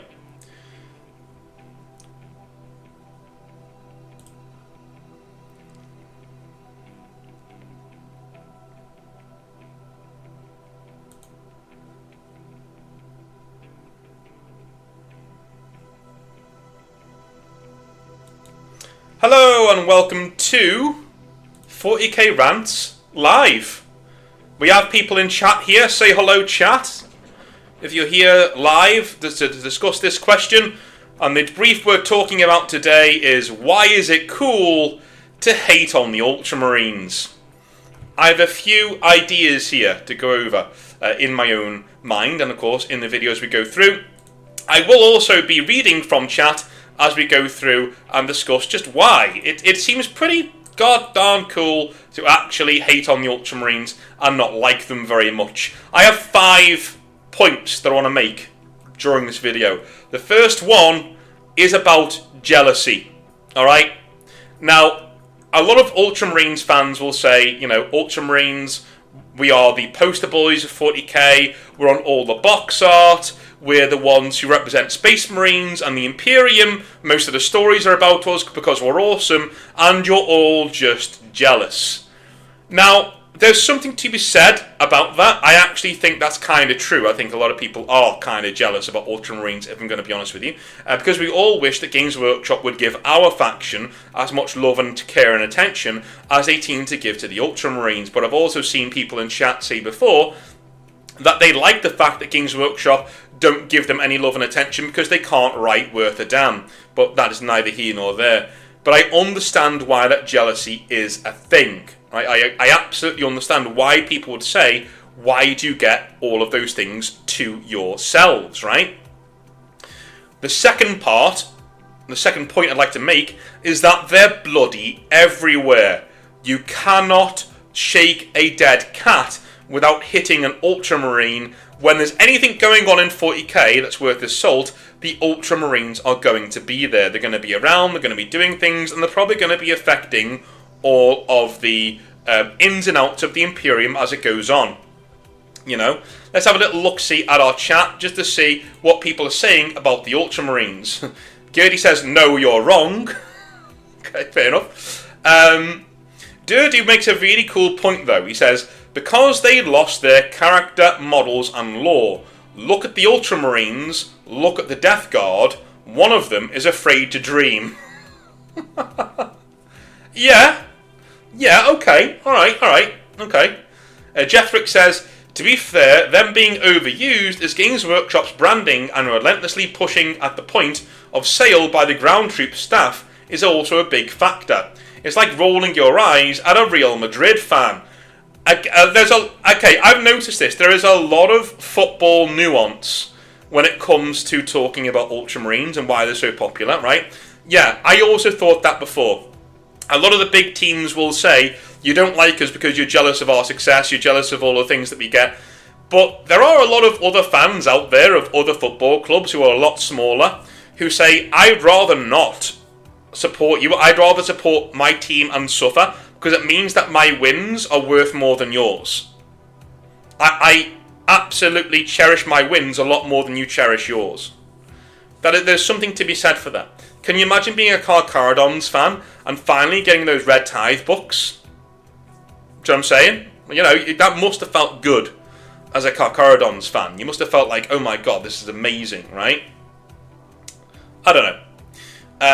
Commander HHL says, bland, just plain bland. It's a faction for tourists. Oh my god. Okay, alright, okay. I'm going to push back against that. I don't think Ultramarines are a faction for tourists. Do you know why? Because most of the people I know who play Ultramarines are really old school wargamers. They're wargamers who see that everybody hates something, and in au contraire status, they choose that faction to play as. Simple. Yeah? A lot of Ultramarines players now are not beginners. In fact, if you see a Space Marine player and they bring out Ultramarines, by and large, that person's probably a veteran. I'm being serious, they're probably a veteran. You know? Now, if you see Carcharodons, that's far more likely, in my opinion, to be a newbie or someone coming in who just thinks that, you know, Ultramarines are really bland and not very cool, and they go off and they do something else, right? But a lot of the older guys play Ultramarines.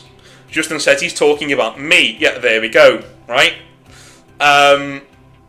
Chase Martin says, I think it's simply because it's easier to package and sell Space Marines if they focus on one chapter. There is a cohesive design and the transfer sheets all match in the box. Yeah, okay, yeah, I'm with you on that one. But on the flip side, I also think that if you bring out Space Marines in all different colours and shapes and sizes, people would still understand that that is a Space Marine, right? It all depends on how you do the box, is what I'm saying.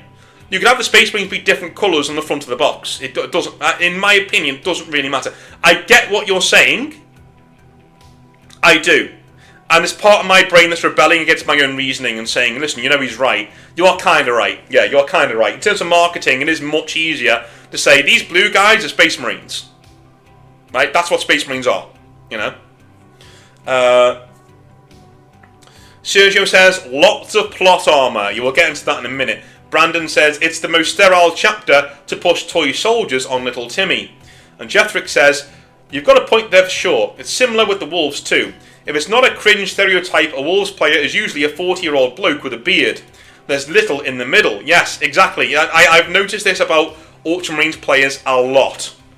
Is that they do tend to be dads, they tend to be people who are very well versed in the lore, and they see that everybody hates Ultramarines and they try and rehabilitate their image by playing them. If you're one of those people in the comment section, tell me, right? Number 3, the third point I wanted to get to, is their stories are bland and can only ever end in one way, by the Ultramarines winning. Now, can anybody actually tell me a section of lore or a story where the Ultramarines don't win in the end? Because I'm telling you now, the Ultramarines even win in other people's books. Devastation of Baal, I'm talking about you. Blood Angels, I'm talking about you. Ultramarines even turn up to win at the end of that book. You know, whenever the Ultramarines turn up, you can close the book, because you know how it's going to end. It's kind of like, remember when John Cena was like winning all the time? In the early 2010s? Whenever John Cena got involved in a storyline, you knew that storyline was done. It was finished because he was going to win, and that's the end of that. He was never going to lose. Lol, Cena wins again, right? Close the chapter. It's finished. Whenever I see Ultramarines turn up in the lore, whenever I see them turn up on, say, a campaign book, or maybe it be a book series, I know how this scene is going to end. The Ultramarines are going to win, and everybody's going to talk about how badass and awesome the Ultramarines are. They never really get a bloody nose, unless you're talking about 30k Ultramarines. Ultramarines who aren't from the modern setting. 30k Ultramarines, somebody said it before in the chat, 30k Ultramarines are pretty badass. They're pretty cool. And they do lose. They lose at Calth, right? They lose vast amounts during the Shadow Crusade. They don't get to Terror on time. They make mistakes. 40k Ultramarines, not so much. Not so much. Matthias says, they get their asses handed to them by the Tyranids, but then they win. Exactly. That's another big problem with the Tyranids, by the way, and I'll get into them at a different date because the Xenos players deserve some love. But by God, the Tyranids are really, really difficult to write, and I applaud Devastation of Baal as a book for letting me get into the mind of the hive mind and knowing what they're thinking and their wins and losses and things. But the Tyranids basically exist to lose. That is what they are there for. They exist to be beaten by people like the Ultramarines. Yeah, if the Ultramarines lose the Tyrannic War, the first Tyrannic War, and win. That is, it just is what it is, Justin says, that is a really hard sell in a grim, dark setting. Again, another reason why I think they're hated in such a huge way is that they are kind of leading the charge in the Saturday morning cartoonification of Warhammer 40,000, right? Whenever you see a more hopeful tone, whenever you see a tone that is more, shall we say, bright about Space Marines, it tends to be Ultramarines who are leading that charge. Now, the one thing we have seen in the past that is to do with Ultramarines, that is not, shall we say, hopeful and things like that, is the Space Marine 2 game, right? There is a very good reason I use some of its footage in our videos as we're going about. That's because the Ultramarines in this game are portrayed in a very dark manner. They are very grim dark, they are very matter of fact, they are very to the point. But that is because Space Marine 2 is written by hobby veterans. It's written by guys who've been in this hobby for decades by their own admission. These guys were brought up with John Blanche. They were brought up with Rick Priestley, with that nature of 40k, Andy Chambers, that kind of 40k. Grim darkness of the far future, the laughter of thirsting gods, and all that there within. The only hint we have that this is the brand new 40k is the fact that they're wearing Primaris Mark 10 Space Marine armour. That's it. There's literally no other marker here. This is grim dark. You see people getting torn apart, you see human settlements getting annihilated, you see absolutely hopeless situations going on all of the time. It is grim, it is dark, it is sci-fi awesomeness, and that is where we are with Space Marine. It is brilliant and I love it. But that just shows you how Ultramarines could be written if they took their head out their arses and actually did so, right? Supernova says, they have lost all visual character and are just bland and generic with a personality lacking in comparison to other chapters like the Black Templars. Alright, okay. Alright. I see your point there. I see your point. Absolutely. Absolutely. In terms of character, okay, here's another point I'd like to make on the Ultramarine in terms of their character. Okay. The Ultramarines are very tactical, very stoic, and very level-headed, right? But here's my thing. When they're not that, it makes me even more annoyed. Right? When you've got the guy from Bolt Gun being all angry and World Eater-like, it makes me even more annoyed. Why? Because now they're stepping on the toes of other chapters. What, the other chapters can't even have that one thing? The Ultramarines have to be the best at that as well? You know? When they become really tactical and they can fall back and they can snipe people, can't the Raptors have this one thing? When they become really angry and really, you know, getting their chainswords out and things like that, can't the Space Wolves have this one thing? Every single time you give individual characteristics to Ultramarines to try and make them much cooler and much more diverse in their feeling, all they tend to do is step on the toes of other, more individualistic chapters. Why? Because the Ultramarines are so all-encompassing. They're already everywhere. So the minute you try and make them act like another chapter, they're immediately going to step on that chapter's toes and make it kind of not about them anymore. So the Ultramarines are caught in between a rock and a hard place. They are boring and bland, yet fair enough, but the minute you try and make them something else, they're immediately taking the limelight away from other chapters that desperately need it when the Ultramarines really don't. Yeah? Justin says, that's a good point. The Ultramarines are one of the only factions that can win without infesting, destroying, or nullifying the galaxy, but you can only do that so many times. Fair enough. Matthias says they're boring, and when they're not Ultramarines. That's kind of what I like about it, though. I have to admit, that's kind of what I like about it. I like that the Ultramarines are boring. I think that is where the individuality actually lies. I think Games Workshop would do a much better job with Ultramarines if they just said, you know what, fuck it. Let's make these guys the most Boy Scout, John Cena-esque dudes, and make them lovable for that. Let's make them even naive. Right? Let's make them just like, yes, honourable battle brother, yes, you know, that kind of a thing. Let's go all in on that and make them Ultramarines. That is what they are. They are Saturday morning cartoon heroes, and lol, the Ultramarines win again. If they just did that, I think a lot more people would find them quite lovable and quite funny. Right? I think text-to-speech device did more for people loving the Ultramarines than anything Games Workshop have ever done over the past 30 years. Because they were silly.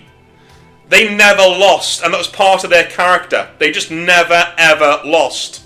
They were never allowed to lose. They hated the fact that they kept winning.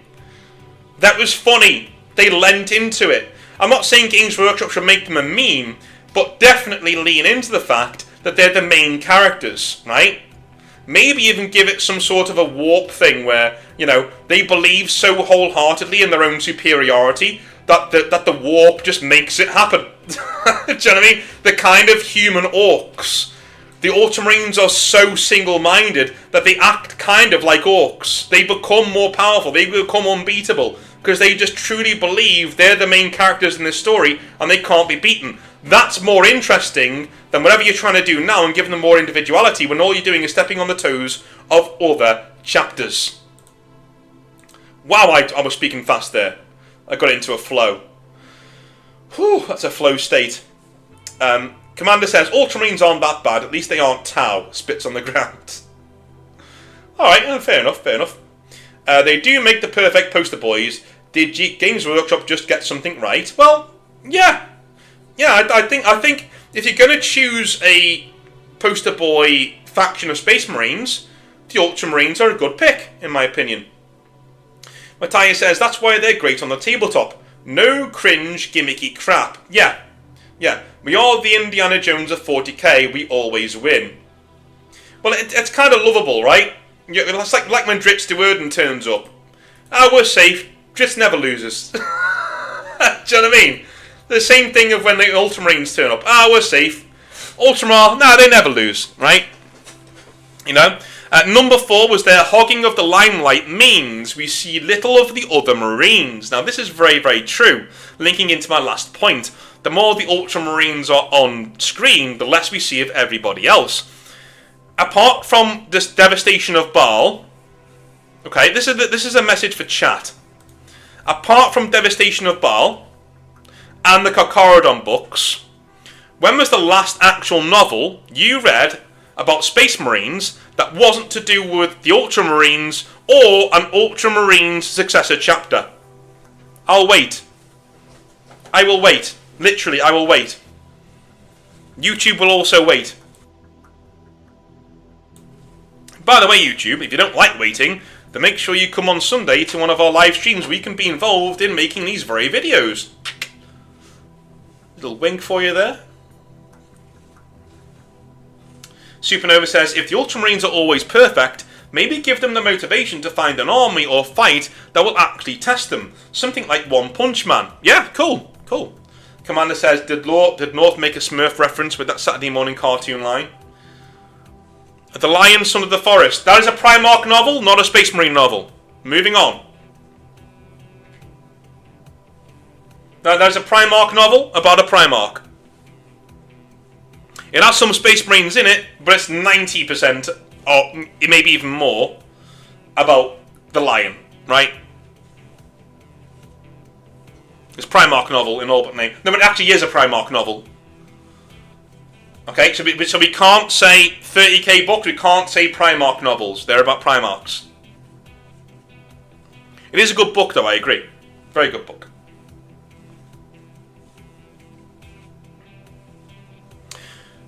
He says, but there are multiple other Space Marines in it. Yes, there are. But it's still a Primarch novel. Cypher Lord of the Fallen? Okay, yeah, alright. One. We've got one. We've got one.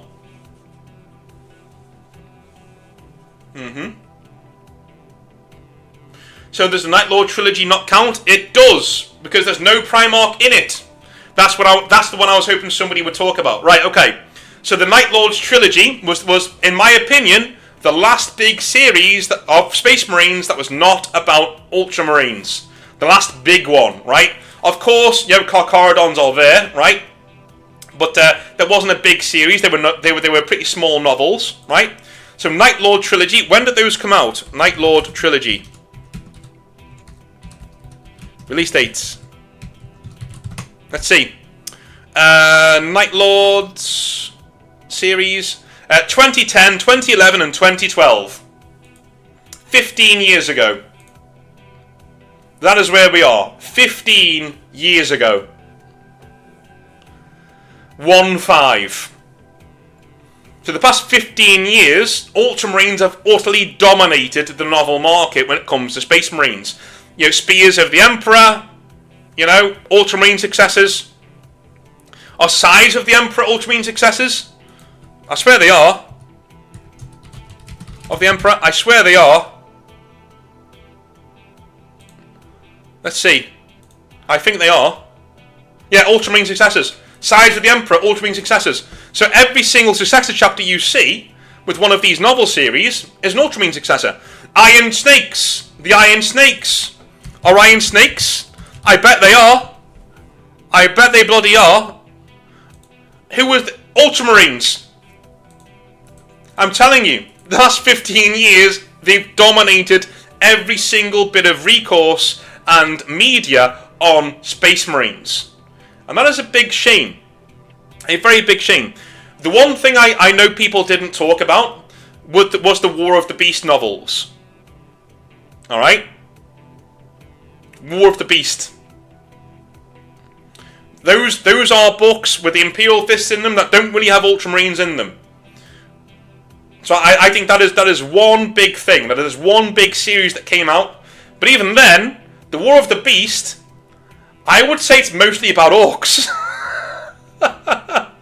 Even the front cover is in orc script, right? It's mostly about orcs. The Imperial Fists are in it, and they're really good books. But it's mostly about the Beast and the orcs and things like that, right? And how the Death Watch comes about. Yeah? By and large, though, in terms of book series, I would say a good 90-odd% of the series that have come out in the past 15 years have been Ultramarines or their successors. Their sheer domination of the market leads to them being dull, literally, by default. Because that's all we ever seem to hear about. And number 5, They dominate what it means to be a Space Marine. If you're coming into the hobby and all you see is Ultramarines, Ultramarines, Ultramarines, Ultramarines, what would you think a Space Marine actually is? When you play the video game Space Marine 2, and you're not that into 40k, but you're getting into it, what would you think a Space Marine is? You'd think it's this blue guy here on the front. You wouldn't think there are any chapters at all until you got into multiplayer and see all these really weird colour schemes running around. And you know what you'll be thinking? You'll be thinking, wow, they painted their Ultramarines wrong. It's a shame, but that's where we are in terms of what that is, right? Those are the reasons why people, in my opinion, think it's kind of cool to hate on Ultramarines. Now, I do think they actually do have a... well, number one, if you hate them, you've got a point. But number two, it's not Ultramarines' fault, right? I think Ultramarines are epic and cool. I just think they can be epic and cool by being their own thing and staying in their lane and letting other people have some books from now on then, you know what I mean? It's not their fault Games Workshop loves them so much. It's not really their fault. They're so marketable. It's just what they are. What do you guys think in the comment section down below? Let me know. Chat, say goodbye to YouTube. And I'll see you next time. Have a good one. Love you a long time. Have a good one. Bye now.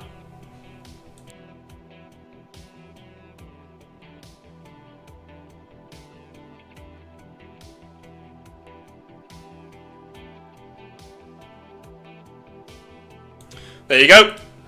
You have now recorded a video with Northern Exile. You can put that on your hobby checklist. You've all done that. You're all YouTubers. You've all recorded a YouTube video. There you go.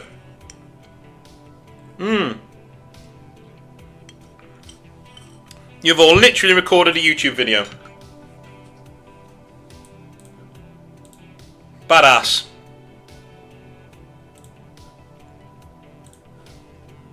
I can switch off my non-copyright music.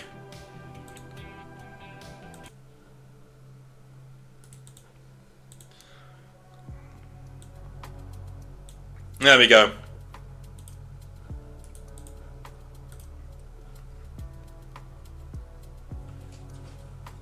Good lads. That was well done. That was well done. You had some really good points there. Really good points. That goes in my CV. Not my first, says Damn Legion. Well done, man. How was your channel doing? Let's see. Let's see. Damned Legion. Damned Legion.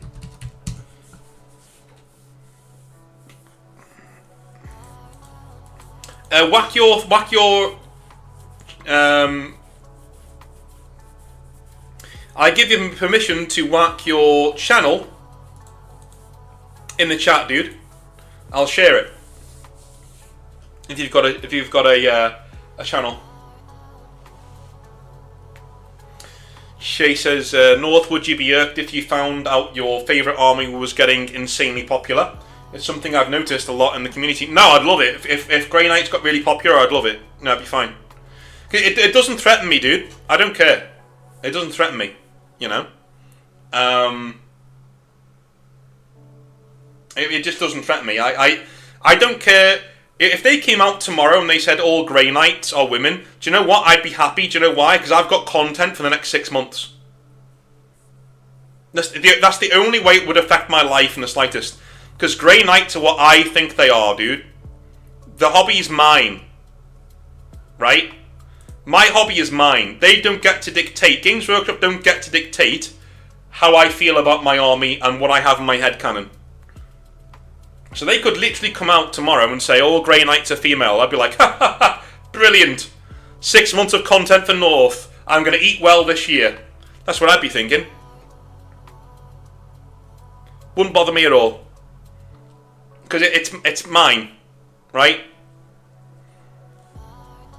Games Workshop gave their right to be custodians of this hobby and it's up long ago. Long ago. In the same way that BioWare gave up their right to be the custodians of the RPG gaming community long ago. The guys who wrote Mass Effect and the original Dragon Age are long gone, just like the guys who wrote the Ogre Kingdoms and other fantastic pieces of Games Workshop lore are long gone. Yeah? So, fuck them. Wouldn't care less. It's cool seeing a live video. I still think that the final point is the crux of the matter. People push back against the thing that's being heavily paddled upon them in the first point of sale. Yeah, I agree. I agree. If you're getting dry humped in a Games Workshop store and you're being pushed towards Ultramarines, it's only natural that you're going to come across... You're going to start to hate these fucking guys, you know? Don't know if you saw my first post, but thank you for being you. Thank you, Milo. Cheers, mate. First, I did see that, by the way. Yeah, cheers, Chase, man. Thank you. Stick around. Stick around. Games Workshop being the best rage bait content farm is something I never considered. Dude, I pray for Games Workshop fucking shit up. So it just, oh, I'm going to eat good this month.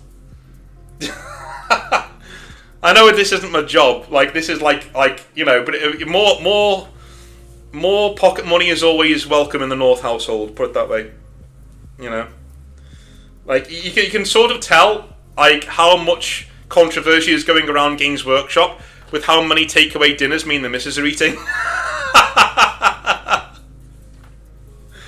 They're like, oh, baby, it's been a bumper month. Get the kids, we're going down to KFC.